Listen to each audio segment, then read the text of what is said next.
And on behalf of Team 9, we'd like to welcome you to our presentation on a very well-known company called Starbucks and what we feel their process improvement should be, especially post the COVID-19 pandemic. As you can see, here are our teammates and our team members of Team 9. And also, you will notice that we have added our favorite Starbucks drink. We want it to be on brand with how the Starbucks board report actually is. So each board member actually lists down their favorite Starbucks drinks. So we have Nils from Taiwan, who loves a cafe latte. Janaina from Brazil has a brewed coffee with half and half cream. Myself, Akshi from Kenya, has a brewed coffee with low-fat milk, extra hot. Henry from Peru loves the mango dragon fruit lemonade refresher. And Stefano loves a caramel macchiato. In our agenda today, we're going to take you through the Starbucks organizational overview from start to finish. So from the sourcing of the beans to the supply chain management, everything like that. We will then give you an overview of the supply chain. We will talk about the operation disruptions during the COVID-19 pandemic. And thereafter, we will tell you why we wanted to focus on the COVID-19 pandemic as well. From our bigger supply chain diagram, we will actually narrow it down to the process diagram of the operations during COVID. And after that, we will find the bottleneck of what happened in the time of COVID. Thereafter, we will show you our thoughts on the process improvement rationale and a revised process diagram as well. And at the end, we will end with the analysis and improvements on sustainability and corporate responsibility. Thank you, actually, for the introduction of our team. Now we are going to talk about Starbucks as an overview and the challenges they face it on. As a global presences and loyalty program, they have over 40,000 stores across 88 markets. And because of they have almost 33.8 million Starbucks rewards members in the US, it's driving customers' engagement and loyalty. Other kind of challenges they face it on is because of the pandemic, and they have to adapt some kind of their operations, roll it out of Starbucks delivery in all the 50 US states by 3 platforms. 70% of US sales now come from drive-through the mobile orders, leading the operational bottleneck and longer wait times. One of the goals they have in terms of sustainability by 2030 is like if they have 50% of reduction in greenhouse gas emissions, water conservation, and waste sent to landfills. Other kind of change remains is that 13% increase in landfill waste and 8% rise in carbon footprint in 2023 compared to the previous one before pandemic, 2018. About the labor and supply chain challenges, the labor shortage have strained operations and disrupted supply chain deliveries. Climate change impacts coffee bean sourcing, making the supply chain vulnerable. But Starbucks have a balancing growth responsibility because they continue to innovate sustainability and workforce challenges. The company remains committed to environmental stewardship and community impact. Then. Perfect. Thank you, Henry, for the introduction on the company. So now we go to the flow chart. Let me share. So we can see here. Can you see my screen? No. Can see mine though. We can just cut this part. Yeah. So moving forward to the flowgram of Starbucks operations, we decided to show you guys how it works from the moment the coffee beans are sourced and the raw materials until the customer gets its final drink. So first we have the raw materials that arrive at the industrial facilities like coffee beans, milk, packaging, etc. They go through the industrial process, so they're roasted, they get into their packaging, and then we get to the logistics. So for logistics, we can either have a disruption scenario or normal operations. When we come to disruption scenarios, and this is what happened majorly during COVID, so there's border closures, port congestions. So the company needs to look for alternative logistics. This can lead to increased costs, quality issues, and production delays. But otherwise, if all is good, the operations are normal, then the products go to Starbucks warehouses and distribution centers. And then they come to Starbucks stores, and the stores need to do the inventory management. So again, because of COVID, sometimes they are faced with stock shortage and they need to do menu adjustments. Otherwise, when stock is sufficient, the menu just goes as it is. And then here we have the order placement. So it can be either through mobile app, in-store, delivery. The customer chooses whatever suits him better. The barista starts the order preparation in store, and then we have the order fulfillment with curbside delivery, inside store pickup. When it comes to the in-store pickup, let's go through this route first. So for the in-store pickup, we can see, first have to ask ourselves, is the store of normal operations, yes or no? In case of COVID, obviously the stores were closed across the US at the height of the pandemic. So there wasn't normal operations. They had to adhere to social distance measures, store closures, which led to increased curbside demand and contactless pickups. This meant there was reduced foot traffic in the stores, which led to revenue loss. But again, if everything is normal with the stores, there's just a counter pickup, no need for social distance measures, and then a client would go to the condiment bar to put milk, creamer, sugar, whatever he wants in his coffee. Other from the counter pickup, we can immediately go to the customer satisfaction feedback, and then it can be either positive, negative, and depending on the results of this, the customer goes through the loyalty programs and promotions, or just have a complaint resolution and order replacement with part of the refund, cashback, and then he can choose whether or not he's going to place an order and go through all the steps again. Now, let's talk about the curbside order fulfillment. So it's a contactless pickup delivery, which came as a result of the pandemic with this increased kind of demand for this kind of operations.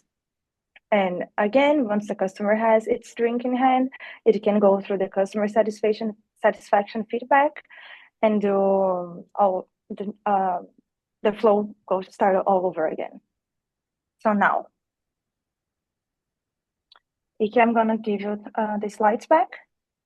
Okay, thank you. So now, with all of this said, I mean, it's a lot to process, so that's why we chose to narrow down.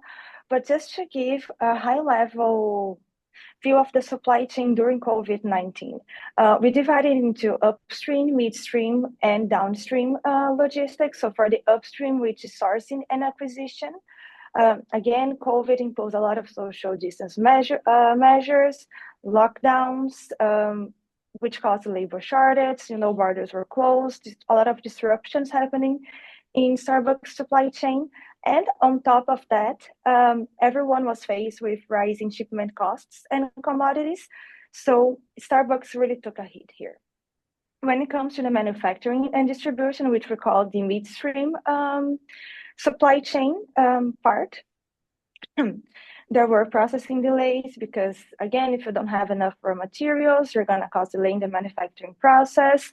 The logistics were a little hard because of port congestions, shipping delays, borders were closed again. So because it's such a big company that operates globally, Starbucks not only took a hit here in the US because it imports a lot of raw materials, but also to export its products around the world. And finally, when it comes to the downstream, which is retail and customer experience, the stores were closed. There were limited operations here in the US. Labor shortage, and a lot of people didn't feel safe coming into work, so they just decided to quit. They were ill, they couldn't be there to do all the work. And also there was the digital and delivery acceleration. So Starbucks had to employ a lot of time, resources to rely on mobile orders, which weren't a hit before the pandemic happened. And then moving forward to the operational disruptions due to COVID, we can start talking about the stores operations. Again, the stores were temporarily closed. So the only way you could get your Starbucks drinks were either through delivery or drive-through, which they had to adapt themselves to fulfill this kind of demand. And customer behavior also changed because once everyone started working from home, being on lockdown, they couldn't leave their houses. Not a lot of foot traffic in the stores, and people started to change their behavior. So they started to brew coffee at home. They didn't have the willingness anymore to spend that disposable income in Starbucks products.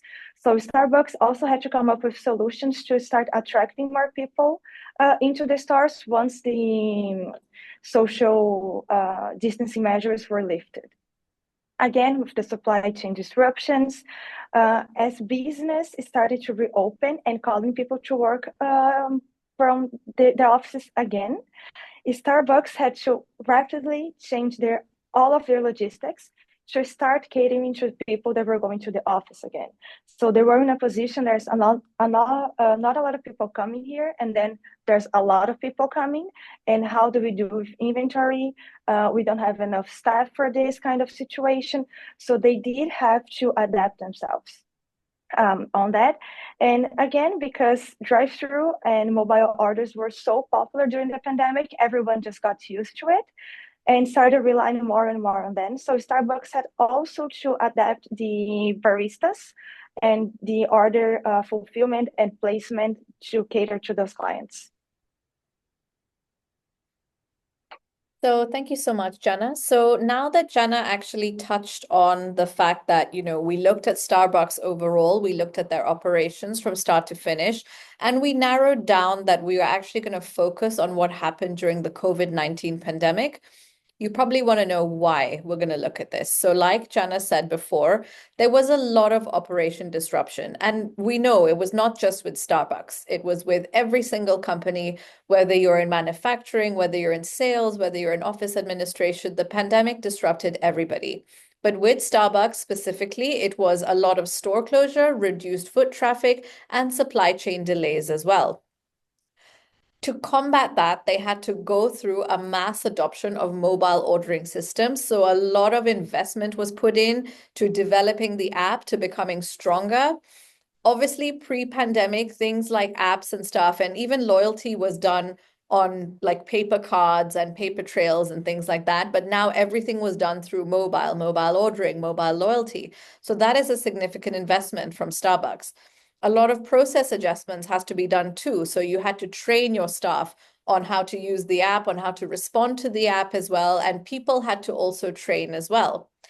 Inventory challenges too, because of the pandemic, there was now no idea of should we continue to order the same amount of coffee or should we not order the same amount of coffee? So with the unpredictable demand fluctuations, Starbucks actually went through a lot of ups and downs during the time of the pandemic. And obviously, last but not least, if you are into sales, into manufacturing, things like that, and you're converting your sort of business model from what it was to now the online deliveries and the physical deliveries, there was obviously a lot of increased packaging and packaging waste due to the delivery takeout. On the right of the screen, you'll see here we have two flow charts, pre-COVID and post-COVID. And pre-COVID, the primary revenue driver was in-store ordering, and the post-COVID primary revenue ordering was, the primary revenue driver was mobile ordering as well. The pre-COVID flow chart flows in terms of store order. You pay cash once you've reached the store and you've given your order. The barista prepares your order. you wait for the order, you pick up the order at the counter, and you go to the condiment bar. Pretty fair, pretty simple. Post-COVID, a lot of things changed. You ordered from your mobile phone. You paid through the mobile phone. The order was sent to the store, it was received, and the barista prepares the order. You wait for the notification that your order is ready, and then you pick it up either through drive-through, curbside, or delivery. Now, looking at this, once we have explained the systems of the COVID pandemic and how it affected Starbucks, we now need to look at the challenges as well. And like I said before, there were a lot of challenges. First things first, digital infrastructure and scalability issues. Like I mentioned before, a lot of infrastructure and investment was made to develop the app into becoming something superior and strong and something that customers can rely on.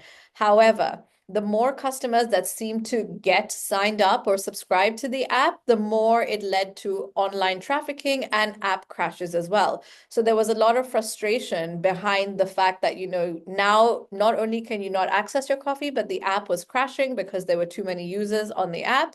And Starbucks had to actually integrate a lot with third-party delivery services like DoorDash, like Uber Eats.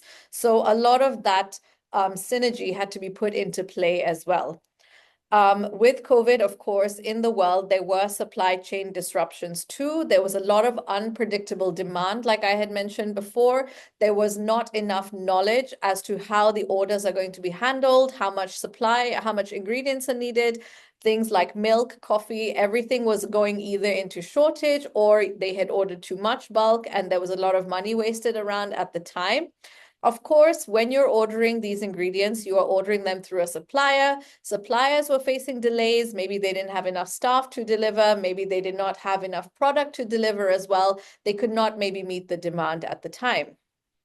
The third problem we look at is customer adoption. A lot of customers struggled, especially those in the sort of older ages who were not used to using smartphones or used to actually operating through apps. Struggled with a digital transition. And of course, there were a lot of errors made with the mobile orders because, again, this was something that was new at the time. So baristas were perhaps receiving the wrong order or not receiving orders, and it led to a lot of customer frustration.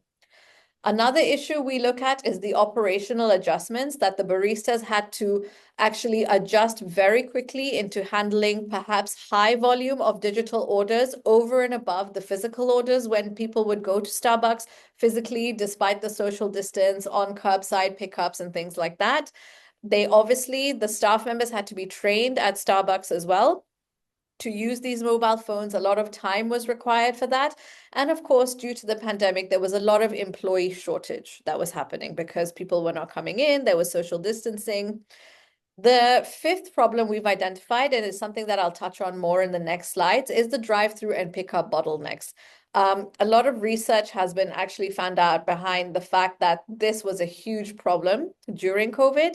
The drive-through lanes became way too overcrowded during a surge of coffee time. So it would be either in first thing in the morning or like a 4 o'clock coffee time. That was when the curbside pickups would be really full, the drive-ins would be really full. And this was actually causing a delay in people wanting to pick up their orders. There was also a challenge of, some Starbucks are located right in the middle of the city where there's very little to no parking. So to actually get to that Starbucks, there was a lot of curbside logistic problems that Starbucks faced as well. And of course, a lot of order mix-ups too, between people who were walking in, between people who were collecting at the curbside and between people who were also picking up through the drive-through. There was a lot of mix-up that was happening. Last but not the least, sustainability was also a huge challenge for them as well because of all these takeout and deliveries. A lot of people were actually taking their coffees in the go-to cups, in the cardboard cups and the cardboard heat protectors as well, and the plastic lids. That was all a huge part of the equipment that was being handled at the time of COVID because nobody was actually dining in the Starbucks cafes, so there were no more cups and mugs and things like that. So everything had to be disposable. So this was a huge health problem. This was a huge sustainability problem that they faced.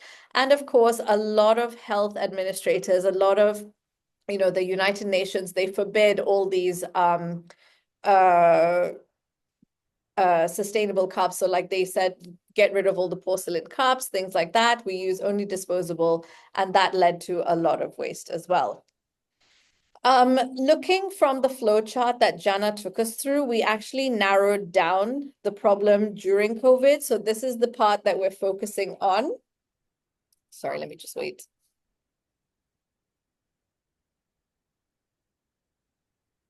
San Francisco. Okay, this is the part that we're focusing on now. And then to further narrow it down, I wanted to show you the bottleneck that we had actually identified as a group, which was at the time of the contactless pickup and delivery.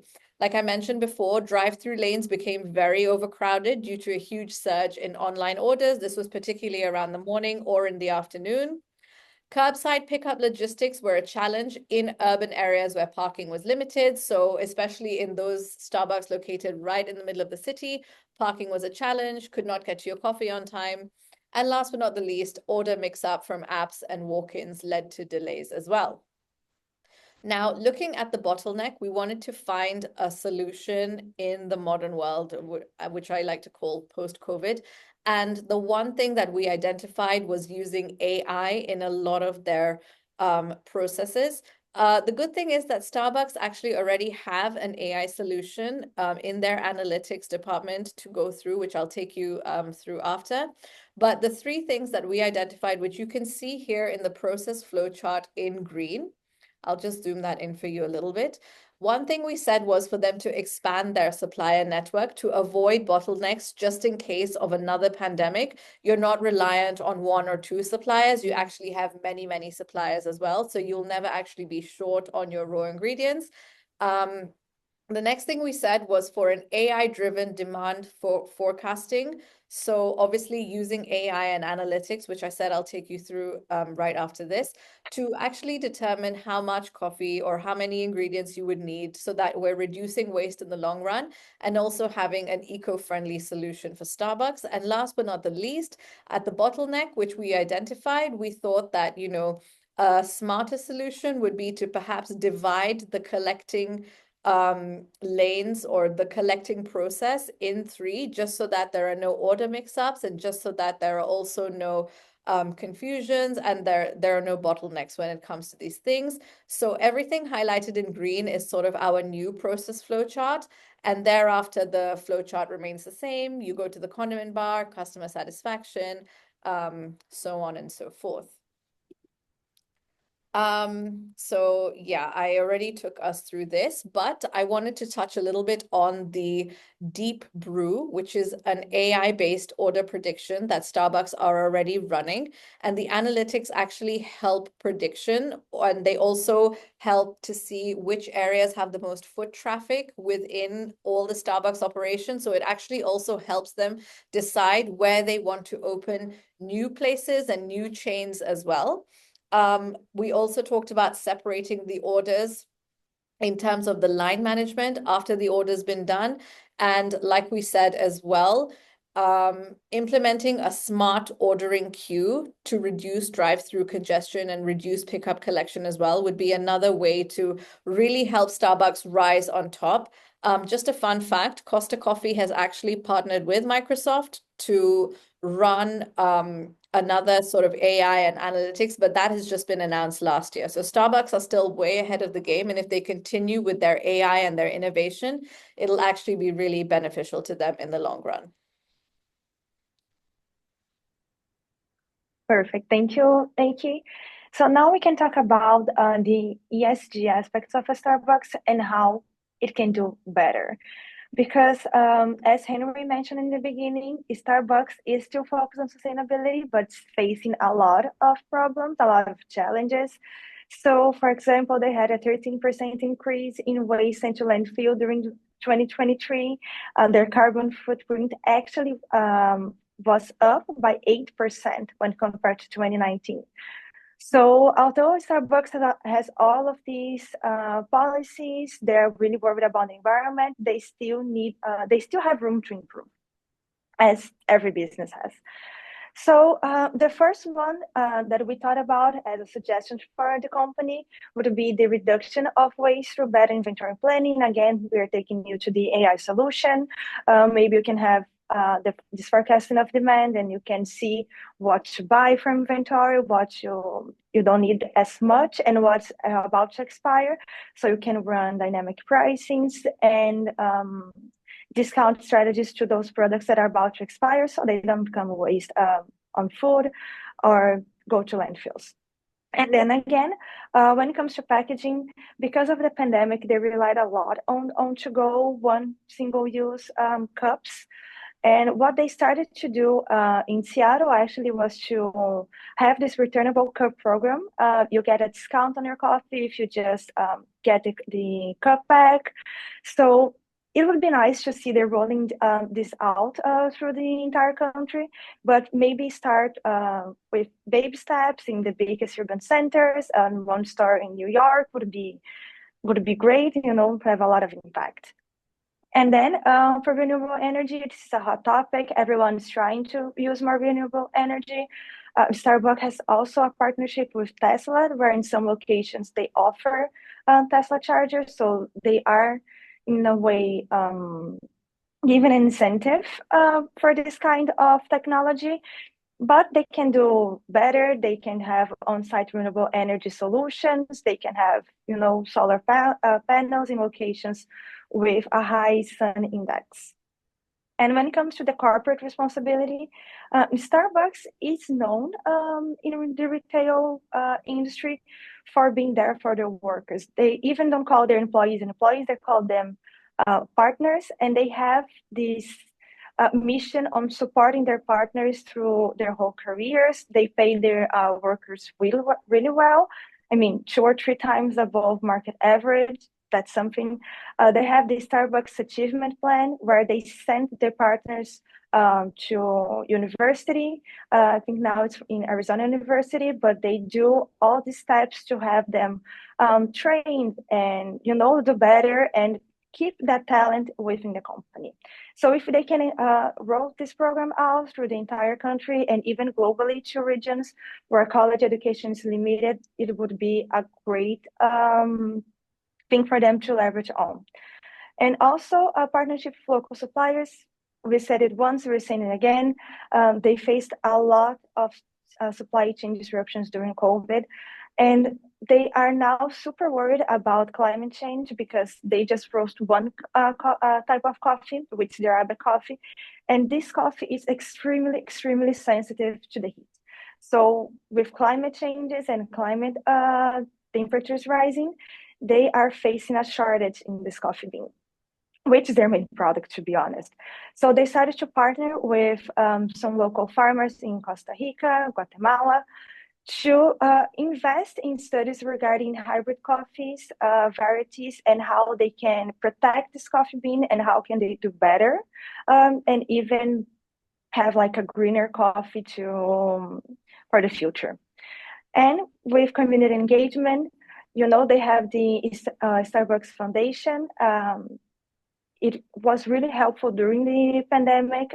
They had a lot of, partnerships with health workers, healthcare, all things related to this. And they can also further sponsor community events to rebuild the customer relationship, because now no one is, the customer behavior changed with the pandemic. No one just stays in Starbucks anymore for long periods of time like they used to. And this is even something that the new CEO is saying, we want the Starbucks that started as the third place where you go to with your friends, to relax after a day's work, to have a nice quality coffee. So we believe that all these things combined can help Starbucks achieve this ultimate goal. And this is our presentation and our solutions. Thank you. Thank you very much for hearing us today. And this is thank you in all our native languages: Taiwan, Portuguese, Kiswahili, Spanish, and Japanese. Thank you very much. Thank you very much too. Bye.